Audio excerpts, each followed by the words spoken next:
Thalito News, 24 horas no ar. Alô, Guarulhos, uma boa tarde e quase boa noite, na verdade, né?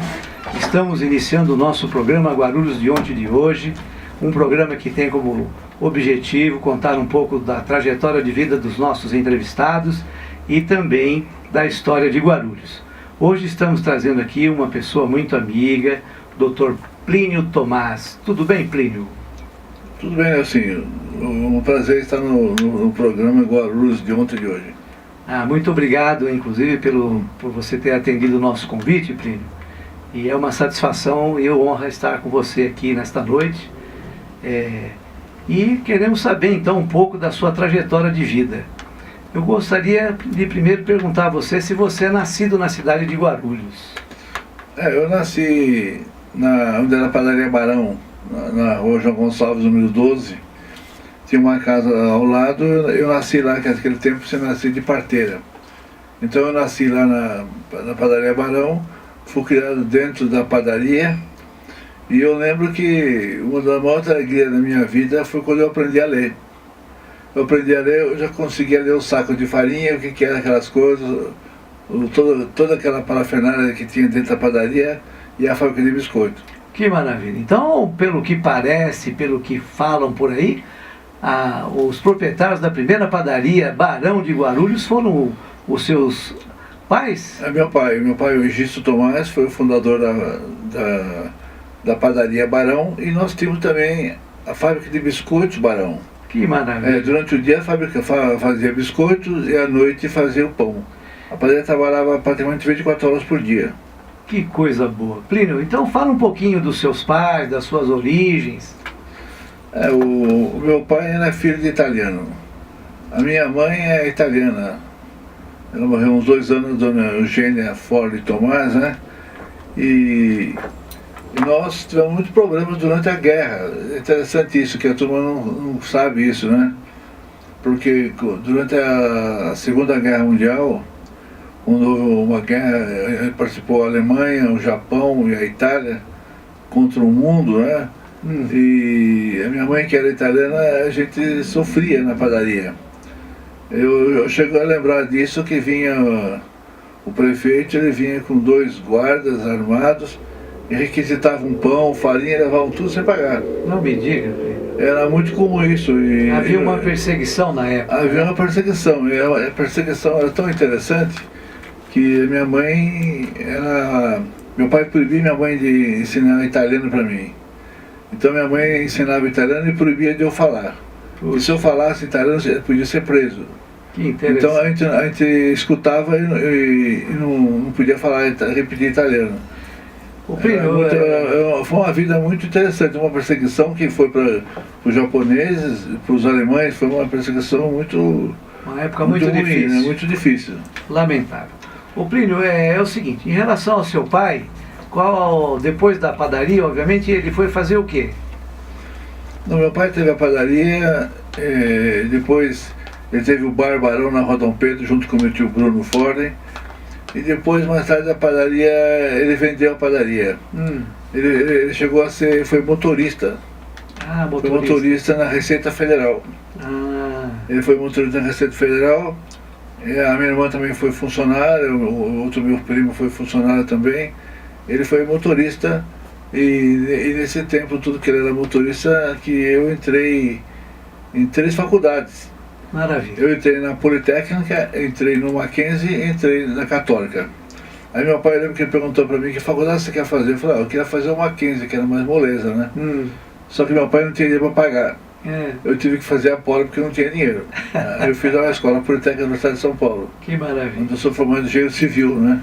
E a sua mãe, ela tinha uma profissão além de ter sido comerciante? Não, minha mãe é comerciante doméstica, não tinha...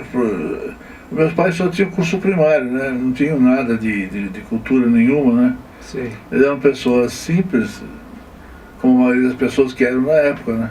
Fala um pouquinho das suas irmãs também, da sua irmandade, né? Eu tenho duas irmãs, a Neuza e a Sônia, né? Sim.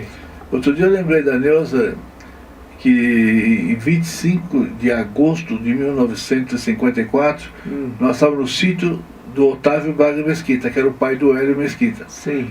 E nós estávamos na piscina, tinha uma piscina de uns 3 metros por uns 10 metros de comprimento, era de concreto, cheio de buraco, às vezes a gente tapava os buracos, tudo, né, com concreto. E o rádio estava ligado, aí soubemos que o Getúlio Vargas tinha suicidado. Puxa, meu. Então eu lembro do suicídio de Getúlio Vargas. Eu tinha, foi em 54, eu tinha 13 anos de idade. A gente não sabe de nada, né? O que aconteceu, a causa do suicídio, o mar de corrupção que estava no tempo do Getúlio Vargas. Sim. Getúlio Vargas, na minha opinião, suicidou-se para proteger a família dele, que está todo mundo implicado na corrupção. Sim. Se ele não suicidasse, a família dele está tudo preso, os filhos dele, todo mundo preso por corrupção. Ele mesmo falou, o meu governo está um mar de lama, falou o Getúlio Vargas. Foi muito ruim, mas eu estava junto com a Neuza lá, no sítio do Hélio. O Otávio Braga de Mesquita, ele tinha um sítio muito grande lá no Taboão. Sim. E outra coisa, assim, lá existia um lago. A gente pegava o barco lá e nós íamos brincar no lago lá. Que tempo. Eu, o Moacir Mesquita, nós íamos brincar bastante no lago. E hoje o lago não existe mais, tinha um lago bonito lá. O lago da família Mesquita, né? Certo. E essa sua ligação com a família Mesquita, que você está citando, o Hélio, o Moacir, a própria Neuza, né, que é sua irmã, foi justamente porque ela teve enlace matrimonial com o Hélio Mesquita, né? A Neuza casou com o Hélio, né? O Hélio se formou engenheiro civil na Politécnica, né? Um grande engenheiro, inclusive. E minha irmã casou com ele, logo que ele se formou. E eu lembro, antes de se casar, uma coisa interessante. Existia lá no Taboão uma casa muito grande, muito antiga, que era a sede da fazenda dos Mesquita e Marques. Sei. Era uma fazenda enorme. E eu lembro que uma vez eu fui com ele caçar passarinho lá. Nós não matamos nada, né? Sei. Ele foi com uma Winchester, né? Calibre 22, e foi atirando, e nós fomos andando pelo mato lá, do Taboão, bem embaixo do Taboão, até mais ou menos onde é a Vila Fátima. Sei. E tudo aquilo era da família Mesquita. Olha que impressionante. Impressionante mesmo. As terras que eles tinham, depois aquilo foi loteado por um engenheiro português e foi dividido pelas pessoas que tinham as partes na herança, né? Quinhões, né? Quinhões. Mas tudo era deles, aquilo. Eu fiquei impressionado. Eu andava no meio do mato, ela chegou, pô, tá dentro das terras do Hélio ainda. Maravilha.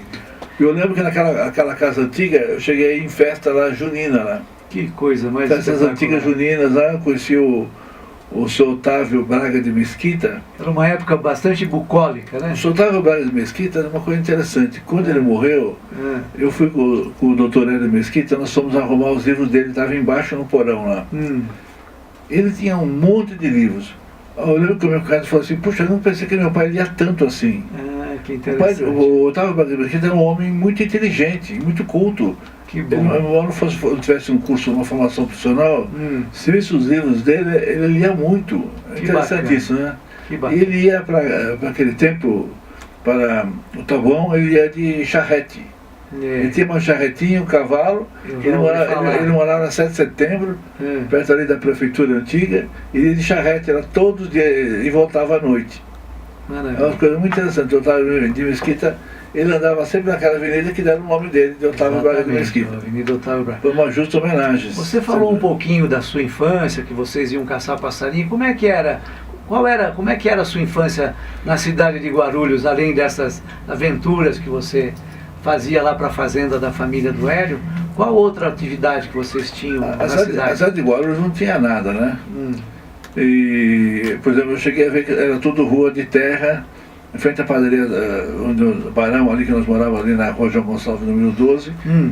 Uma vez por semana passava o gado ali. Sei. E daí ficavam tudo para a rua, era uma sujeira, ficava na rua. Era muito interessante aquela passagem do gado que ia eles ficavam nas invernadas e depois eles iam para o matadouro que tinha lá, lá perto do Rio Tietê.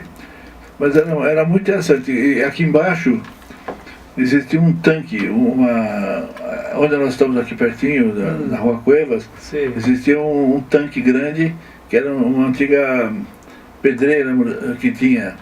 E essa pedreira foi desativada e tinha um tanque, a turma ia nadar. O Rio dos Cubas, a gente nadava no Rio dos Cubas, que era o Rio dos Pelados. Eu nadava no Rio dos Cubas, no rio, bem água, bem limpinha, cheia de peixe. Era uma coisa muito bonita que tinha lá no Rio dos Cubas. Que bacana. E aqui onde nós estamos aqui, tinha tudo mato aqui, tinha tipo de uma floresta. Sei. E nós brincávamos de índio tudo aqui, com cipó, aquelas coisas. Que bons tempos, Hoje, né? que coisa mais gozada. Hoje virou toda cidade. Infelizmente eu também não peguei essa época muito mais profunda aí, mas eu peguei uma boa época também, que eu também nadei nos rios, no Tancão, no Tanquinho. Então eu peguei uma época gostosa também, dessas brincadeiras de índio, bandido, que a gente fazia muito, né? Eu sou do tempo que nós tínhamos medo de assombração. Quando andava à noite, via alguém, eu lembro quando eu fui estudar no ginásio à noite, eu morava ali na padaria Barão, sei. E eu o caminho mais perto era passando pelo cemitério, eu não passava. Aliás, ninguém passava. Sei. Nós tínhamos um monte de medo de passar pelo cemitério. A gente veio mais longe possível do cemitério. Era um medo muito grande mesmo. Ô Plínio, você começou nos seus bancos escolares aonde? Eu estudei no Capitão de Abreu. Sei. E uma curiosidade, sabe quem foi meu colega de banco lá? O Darcy Panoc. O Darcy Panoc. O Antônio Darcy Panoc foi meu colega de banco. Nós estudamos terceiro juntos ali, sentando no mesmo banco.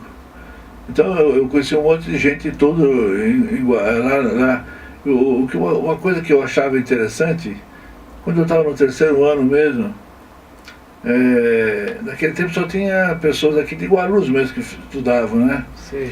E aí apareceu um moço que era de Alagoas, uma criança, e nós todo mundo ia ver aquela criança, se ela tinha orelha e nariz que nem nós, a gente nunca tinha visto o nordestino. Porque aqui em Guarulhos só tinha filho de italiano, filho de português, filho de espanhol, filho de alemão e japonês. Sei. E alguns brasileiros, mas eram muitas pessoas. Então eu nunca tinha visto um cearense, um nordestino. Sei. Aquele era alagoano. Eu lembro que nós fomos ver o moleque, no meu tempo, o clube recreativo ficava na Rua Dom Pedro II. Não hoje lá embaixo, quando fica lá bem longe, ali na Peçanha. Eu tinha conhecimento disso. Sabe que o clube recreativo ficava na Pedro II era na casa da família Rinaldi. Era uma casa monstruosa, né? Sei. E tem uma sala grande na casa, e a minha mãe contou para mim que quando a mulher lá morreu, uma senhora antiga de Guarulhos, sei, foi todo mundo lá, na hora de fechar o caixão, afundou a sala. Cheio de gente afundou a sala, e a minha mãe segurou o calção por uma alça, seguraram o caixão. Eu contei isso para algumas pessoas de Guarulhos antigas, teve pessoas lá que perdeu um sapato, um chinelo, e foi um caso real que aconteceu. Tinha uma pessoa que vinha coisa do alma do outro mundo. Nossa, que aqui tinha as coisas de madeira antiga, todo mundo ficou perto, não aguentou e cedeu a madeira. Que interessante. Então, no clube recreativo, o que eu achava interessante é que a pessoa ia jogar tênis, bolinha de mesa, né? Ping-pong. E comeu sanduichinho lá, quem tinha dinheiro. E nós íamos filosofar. Eu, o Moacir Mesquita, o Guilherme, o Dionísio Azevedo. A turma do Ponto Chique. A turma do Ponto Chique. Agora, sabe uma pessoa interessante, que eu achava uma das pessoas mais inteligentes de que todos nós, era o Dionísio Marcel Fernandes. O Dionísio. O Dionísio era uma pessoa muito inteligente. Outro dia, naquela festa dos velhos, sobrevivente de Guarulhos, eu encontrei o Guilherme, e ele estava falando do Dionísio. O Dionísio era uma pessoa diferente, ele era melhor que todos nós. Sei. Uma pessoa de uma cultura extraordinária, o Dionísio Marcel Fernandes. E eu lembro que nós saímos, discutimos ali no clube recreativo, e depois nós íamos na praça, onde fica a igrejinha da Fátima, ali na Chácara de Fátima, nós ficávamos discutindo os livros que a gente tinha lido, né? E todo mundo ficava, assim, um prazer de mostrar que tinha lido um livro novo. Ficava discutindo os livros, a turma comentava o livro, gostei, não gostei. Era muito interessante, havia uma esnobação de todos nós, né? Sei. Mas nós vimos muito, isso é interessante, vendo assim, naquele tempo não se via televisão praticamente, a gente lia muito e discutia muito tudo que tinha. Tudo que acontecia. Lia bastante livros, né? Machado de Assis. Nossa, eu lembro que o Nito Elvis conhecia Machado de Assis profundamente. Que maravilha. José de Alencar, tudo isso, o pessoal lia tudo, né? Sei. Plínio, e como é que eram as moças da época? Elas eram namoradeiras também ou era bastante difícil você se aproximar das moças? Aquele tempo era muito difícil, viu, Nelsinho? Era? Aquele tempo era muito difícil, havia muito problema de interesses, né? Sei. Eu lembro que eu arranjei uma namoradinha lá na Vila Augusta. Sei. E aí a mãe dela veio falar comigo e falou assim, ó, você é pobre, nós somos pobres, eu quero que minha filha namore com você que você é pobre. Então me dispensou, porque eu era pobre, você sou pobre mesmo, fazer o quê? Puxa, quanto preconceito naquela época. Não havia muito preconceito. E uma vez eu tive uma namorada, eu estudei na Penha, no Tenente Barbosa, arranjei uma namoradinha na Penha também. O pai dela pegou nós na frente da igreja no domingo, aí ela foi embora, eu fui embora, ela ligou para minha casa e falou assim que eles eram ricos, o pai dela tinha uma indústria, que eu era pobre e não queria que ela morasse com ela. Eu tá de acordo, então você ficava assim, era difícil, né? Era muito difícil, havia muito preconceito. E a gente, no fim, você não ligava para isso, não ficava nervoso, não ia beber, não usar tóxico, nada por causa dessas besteiras.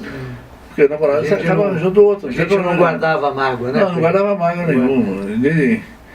Agora eu estudei, né? Eu fui estudando, né? Então, fala um pouco da sua época de faculdade, das suas dificuldades, como é que era o transporte, da ida, da vinda, né? Então, eu estudei, eu lembro que há uns anos atrás eu dei uma entrevista, Essa é a Sua Vida, do nosso prefeito Sebastião Almeida, nosso grande prefeito Sebastião Almeida. Ele me entrevistou, eu lembro que a minha mãe, ela falou numa entrevista que eu saía, levantava às 5h30, 2 vezes por semana, 5h30 da manhã, ela nem sabia para onde eu ia. Onde eu ia fazer curso de inglês em São Paulo. Nós começamos a fazer curso de inglês na União Cultural Brasil Estados Unidos, nós somos 9 pessoas. 3 meses depois só estava eu sozinho. Puxa. E eu estudei 3 anos, ganhei um prêmio lá. Que bom. O melhor aluno lá, tudo, né? E depois ele me convidou se eu queria fazer um curso de ser professor lá nos Estados Unidos. Eu recusei, que não queria. Na verdade não é que eu não queria, eu não tinha dinheiro para pagar. Olha que situação, aquele tempo não tinha bolsa que nem tem hoje. Eu não tinha dinheiro para pagar, eu recusei o curso. Aí eu quis estudar depois alemão também, não tive dinheiro para pagar. Eu quis estudar italiano, não tinha dinheiro para pagar. Sim. Hoje eu estudo alemão. Que bom. Eu consegui estudar alemão, mas eu quis estudar e não tinha dinheiro para nada. Wunderbar, então, né? Wunderbar. Maravilhoso. Plínio, fala um pouquinho então da sua trajetória aí na profissão. Como é que você chegou ao SAI? Conta um pouco do seu trabalho no SAI, desde o seu princípio até a sua saída. É só assim, eu estudei na Politécnica. Sei. E a Politécnica, 10% são pobreza. É a turma do INPS. 90% são os milionários. Eu morava com os pobretão lá. Tinha o Grêmio tinha um prédio com os pobres que moravam, 120 alunos pobres, e eu morava lá. É uma situação muito difícil. Sim. A gente não tinha roupa, não tinha nada. Outro dia fui fazer uma palestra na universidade lá em São Paulo, encontrei 2 engenheiros japoneses que eram do meu tempo lá. Eles falaram assim, Plínio, que gozada, os riquinhos nunca me convidaram para uma festa. Eu nunca fui convidado para uma festa. Embora eu fosse um aluno, o primeiro aluno, né, de engenharia civil lá, ninguém me convidava, porque você não tem roupa, você se veste mal, e você não era convidado, ninguém era convidado, eles tinham... Eles falavam com você, mas... Era aqueles clubes do Bolinha, né? Tem uma diferença de classe, né? Então, quando eu estava me formando, e os meus colegas lá, tem um colega meu que o pai dele deu uma indústria, comprou uma indústria de presente para ele. Puxa aí. Outro colega meu, o pai tinha uma firma, botou ele como sócio, o filho. Outro pai comprou uma firma e deu presente pro filho. Eu não tinha nada de dinheiro, não tinha nada, meu pai não tinha dinheiro nenhum, nós estávamos numa dureza desgraçada, como sempre. Aí eu vim para Guarulhos, eu passei direto nos exames, tudo, vim para Guarulhos. O senhor Heraldo Aras me convidou, queria falar comigo na prefeitura. Aí eu fui lá, me convidou para trabalhar na prefeitura. Sim. Aí eu falei assim, mas você, tudo bem, você aceita? Aceita, mas tem uma coisa, eu não posso pagar vocês. Aí eu falei assim, eu estudei 5 anos na escola politécnica, uma escola gratuita, eu fico um mês sem trabalhar. No fim, fiquei trabalhando lá, eles conseguiram me pagar, no fim, fiquei até me aposentar. Foi meu único emprego na prefeitura de Guarulhos, graças ao prefeito Valdomiro Pompeu. Inclusive, eu não tinha nem votado no Valdomiro Pompeu, eu tinha votado no Moisés Zazerabe. Moisés. Quando eu trabalhei de office boy com a Abílio Lourenço Neves, o chefe do escritório era o Moisés Zeraib. Moisés, exatamente. Então, o Moisés Zeraib, inclusive... Tá vivo? Foi vice, tá? Viu o vice-prefeito. Tá vivo. E o Moisés Zeraib, quando nós estávamos lá, trabalhou eu e o Aldinho Evas de office boy. A gente cantava musiquinha assim: Moisés José Zeraib é um turco muito sem vergonha. Porque o Moisés, incrível que pareça que a turma fala, ele era muito namorador. As mulheres toda hora namoravam lá, então ele pegava e falava assim: Plínio, eu vou embora, dá uma chave pra mim, toma conta do dinheiro que tem lá, tudo. Eu tomava conta do dinheiro, que era do meu tio, do escritório. Eu tomava conta do dinheiro, eu fechava o escritório, ele dava a chave pra mim. Ele ia embora atrás da namorada dele. Mas o Moisés era terrível. Eu gostava muito do Moisés porque eu tinha votado nele para prefeito, que infelizmente perdeu, né? O Plínio, eu queria que você falasse um pouquinho de uma pessoa que infelizmente acabou de nos deixar, né? O Dr. Paulo Mesquita. Você parece que também teve uma convivência boa com ele. Queria que a gente fizesse aí, falando um pouco dele, essa homenagem. Né, o Paulo Roberto Mesquita, o dentista, foi um dentista... Paulo Braga de Mesquita. Isso. Ele tinha um consultório pertinho do Dr. Hélio. Sei, ali eu estava lá com o Dr. Hélio, da Câmara. Ele é o único que tem raio-x. Ninguém tem raio-x em Guarulhos, vocês sabem disso, né? Ele foi o primeiro a ter raio-x. E eu lembro que ele era um dentista mais moderno que existia. Sim. Eu ia nele, ele não tinha dinheiro para pagar, ele me fazia de graça as coisas. Puxa, então o Paulinho, que eu chamava, ele foi um pai para mim. Eu lembro que eu tinha dúvidas sobre sexo, algumas coisas, eu ia falar com ele. Olha só, que interessante. Porque meu pai não tinha muita cultura para me ensinar nada. Eu falava: Doutor Paulo, como é que é isso? Ele falava: vamos tomar um cafezinho ali comigo, eu te conto as coisas. Ele explicava para mim outra coisa, entendeu? Que bacana. Sobre sexo, sobre as coisas as dúvidas de jovens, né? Que você não tem para quem perguntar. Que bacana. Eu queria perguntar para uma pessoa culta, que nem o Dr. Paulo. Então ele me ajudou muito. Eu tenho uma dívida de gratidão com o Dr. Paulo muito grande. Ele foi muito bom para mim. É muito bom saber disso, porque eu também, graças a Deus, tive uma convivência muito boa com ele, aprendi a gostar bastante dele. E um homem honestíssimo. É difícil ver uma pessoa que nem o Paulinho, a honestidade que tinha o Paulinho. Que maravilha. Ele tem uma ética profissional impressionante. É difícil ver uma pessoa com uma ética que nem tinha o Paulinho. Difícil ver. Maravilha. Então fica aqui a nossa homenagem ao Dr. Paulo Braga Mesquita, né? E que Deus o tenha e muita saúde para a família. Bom, voltando então, Plínio, queria que você falasse agora justamente desse seu trabalho, né, perante a Alçai, que te levou, inclusive, a escrever sobre a água, né, sobre a questão da água, o uso da água, o reuso. Você tem, parece que 2 livros, né, editados aí. Eu queria que você falasse um pouco sobre isso e também da sua entrada na Academia Guarulhense de Letras, como é que aconteceu? Então, o Valdomiro Pompião me convidou para trabalhar com ele, como prefeito. E eu fiquei trabalhando. Aí chegou lá, ele falou: o maior problema que eu tenho na prefeitura não é a Secretaria de Obras, é água, esgoto. Aí eu falo: então eu fico com isso aí, eu tomei conta da água. Aí eu fiquei isso aí para sempre. E a água é que nem cachaça, como falava o Azevedo Neto, um grande sanitarista: quem mexe com água não larga mais. É que nem cachaça. E eu fiquei com a água para sempre, né? Aí me especializei mesmo na Politécnica em coisa de água e na Faculdade de Saúde Pública. Eu tenho vários cursos de saúde pública e na Politécnica sobre isso. E a água foi esse monte de informações que eu tive. Eu fundei o SAI, né? Não tinha nada no SAI. Eu montei aquela estrutura, montei esses financiamentos enormes, que nós fizemos grandes obras. E eu escrevi hoje 25 livros, 110 em papel e 15 digitais. Que maravilha. Eu tenho um site na internet, né, com o meu nome, Plínio Tomás. Se você quiser deixar, fica à vontade. www.pliniotomás.com.br. E Tomás, o meu nome é sem H. Quando eu registraram errado. Aliás, o nome certo nosso é Tamassia. Tamassia, eu sabia disso. Tamassia, e em italiano, 2 S foi um acento. O nome correto seria Tamassia, em italiano. Sim. Mas foi registrado tudo errado, a família, essas coisas antigas.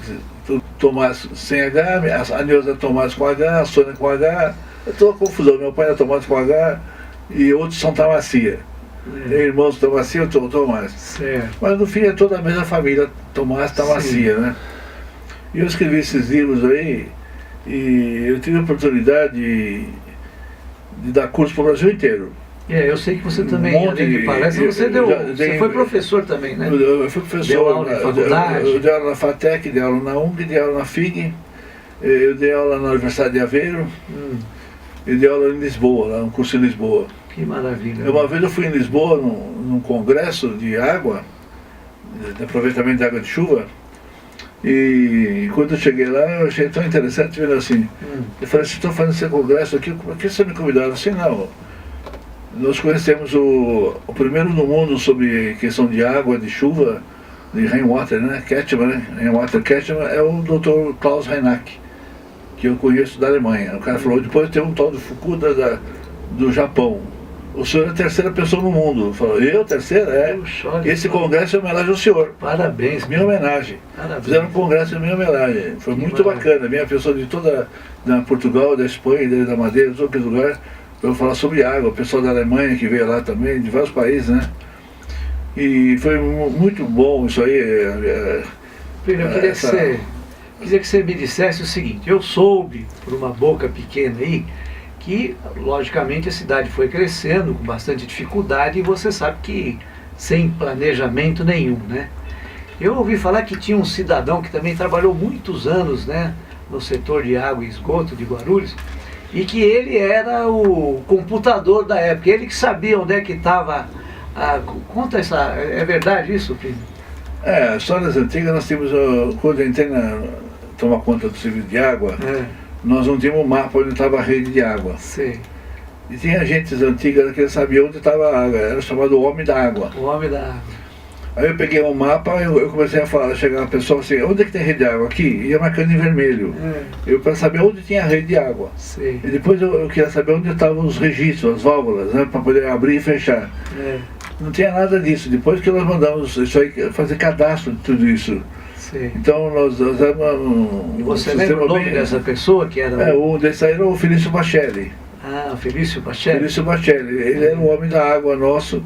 Ele sabia todas as coisas antigas, onde estava a água. Era muito interessante essas coisas. Isso é típico de coisa do Brasil antigo, né? Sim. Que hoje nós temos cadastro, temos tudo digital, tudo bem feitinho, né? Não existe mais essa figura do homem da água. Eu queria que você também declinasse aqui, Plínio, a questão da água, nós estamos falando da água, da importância, né, da água, e com essa falta de água hoje, com essa falta de chuva, na sua opinião, o que você acha que está acontecendo e o que a população pode fazer, né, para a gente poder voltar a uma situação normal? Você tem alguma sugestão dentro do seu conhecimento? Olha, o grande problema de água de São Paulo é que o governo do estado parou de investir nas grandes obras. Existe relatório feito há 10 anos pelo Departamento de Água e Energia Elétrica que sugeriu que a Sabesp procurasse outras fontes de abastecimento fora do Cerro Cantareira.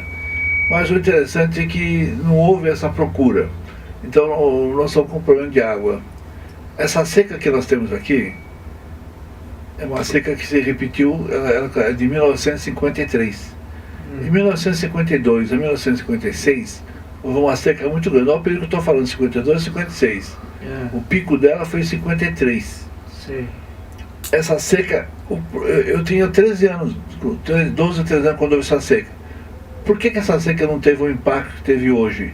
Porque naquele tempo todo mundo tinha poço na casa. Eu morava na padaria Barão, nós tínhamos poço, não tinha água encanada. O pessoal, a cidade tinha menos pessoas e todo mundo tinha poço raso em casa, né? Certo. Então o impacto não foi grande em São Paulo da seca. Então, hoje não, hoje o impacto está sendo grande. Por causa, inclusive, da maior densidade demográfica, né? O país está... Guarulhos também... Guarulhos, por exemplo, tem um problema assim. Uma densidade demográfica enorme, né? A cada ano, né? Numa região metropolitana, quase ninguém sabe que existe lei federal que compete ao Estado trazer água para nós. Nós temos o Serviço Autônomo de Água e Esgoto, porque nós somos independentes da Sabesp. O Estado iria fornecer água para nós. Mas, na verdade, o Estado, a Sabesp, não tem água nem para eles. Esse é o problema. Falta água para eles também. Os engenheiros da Sabesp são engenheiros muito competentes e eles também estão chateados com a situação. Falta investimento. A situação agora é trazer água rapidamente o sistema de São Lourenço, uns 6 metros cúbicos por segundo, e trazer uns 15, 20 metros por segundo lá do Ribeirão do Iguape, 180 quilômetros. Tem que gastar muito dinheiro. Bom, Plínio, para quem está chegando agora e assistindo a gente, estamos aqui falando com Plínio Tomás, engenheiro, no programa de ontem e de hoje, com esse que vos fala, Nelson Júcio. Infelizmente também já estamos quase chegando ao final. E voltando então, Plínio, eu queria que você falasse de pessoas que marcaram a sua vida, pessoas em que você se espelhou, e falasse também dos seus amigos, né? De alguma coisa, alguma lembrança boa que você tem dessas pessoas que te marcaram. Bom, eu conheci uma pessoa que muito importante em Guarulhos, foi o Sr. Heraldo Evas. É um grande administrador, eu falo a verdade, o maior administrador que eu já vi nessa cidade. O Heraldo Evas foi um contador da prefeitura, um homem inteligentíssimo. A prefeitura, o pessoal portava um 12 com ele. Ele era muito exigente, muito trabalhador.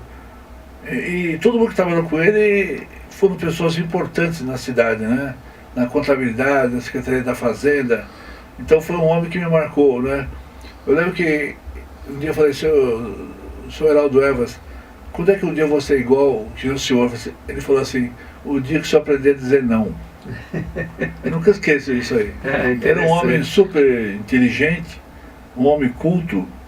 E eu lembro que uma vez eu estava com um problema de aprovação no Conselho Deliberativo, né? E eu estava com os problemas, eu me embananava nas aprovações lá, aí eu pedi uma ajuda para o senhor Heraldo Evas. Ele era o chefão da prefeitura, abaixo do prefeito, quem mandava era ele. Aí ele foi comigo lá, aí eu fui aprovar uma verba enorme lá, para fazer obras para Guarulhos, e tinha um médico lá que queria saber quanto ia custar uma porta, uma janela. Ele mostrou, porque eu tenho um preço de uma porta aqui, eu sei quanto custa a porta, mas eu falei assim, mas é concorrência, a gente nunca vai saber disso, né? Aí o senhor Osório falou assim, não, conforme a lei federal 5.424, combinado com a lei não sei o que, não sei o que, não sei o que, tem que fazer isso, isso, isso. Bom, fizeram, aprovaram. Eu falei, pô, senhor Osório, que bacana, né, essa lei que o senhor falou aí. Não existe lei nenhuma, eu que inventei essa lei. Ele falou, era um homem assim, muito inteligente, né, porque o que o médico estava querendo era absurdo. Ele sabia que custava uma porta, uma concorrência grande daquela. Agora vamos falar de uma coisa importante. Vamos falar da esposa, dos filhos, né? Que ainda a gente não falou. Vamos falar um pouco da família. Quem é a sua esposa, seus filhos? Então, a minha esposa é Edith Reis Tomás, né?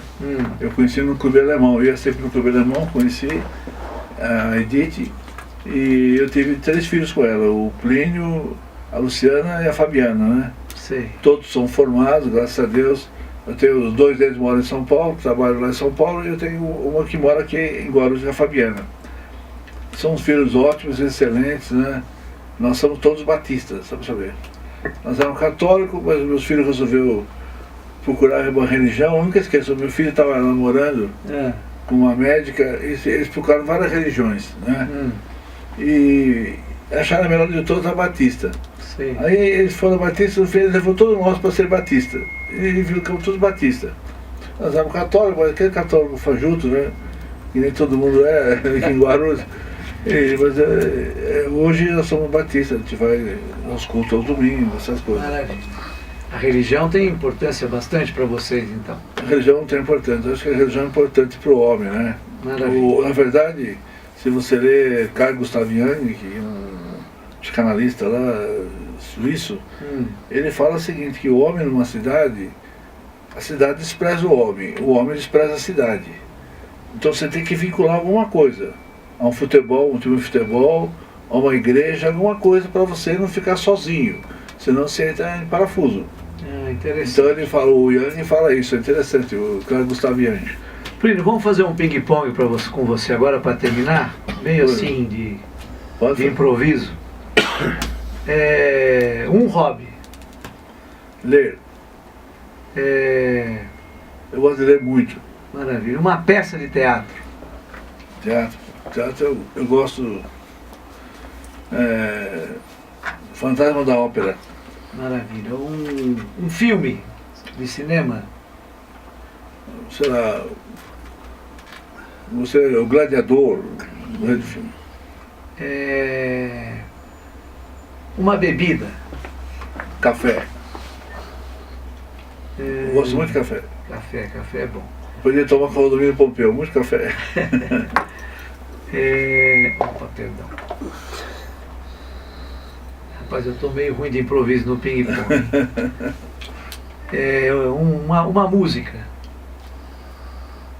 Eu gosto de músicas clássicas. Clássica.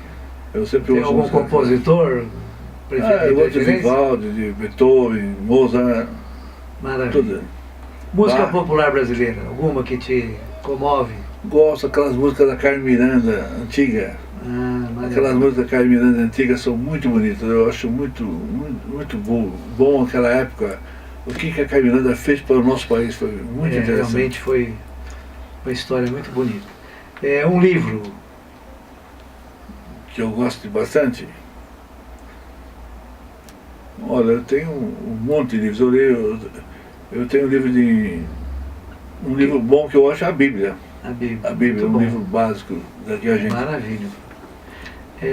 Fala então agora de um acadêmico guarulhense, um imortal guarulhense da academia. Um grande acadêmico guarulhense que foi sem dúvida a maior cultura dessa cidade, Adolfo de Vasconcelos Noronha. Puxa vida, que maravilha. Adolfo Vasconcelos Noronha, ele escreveu vários livros.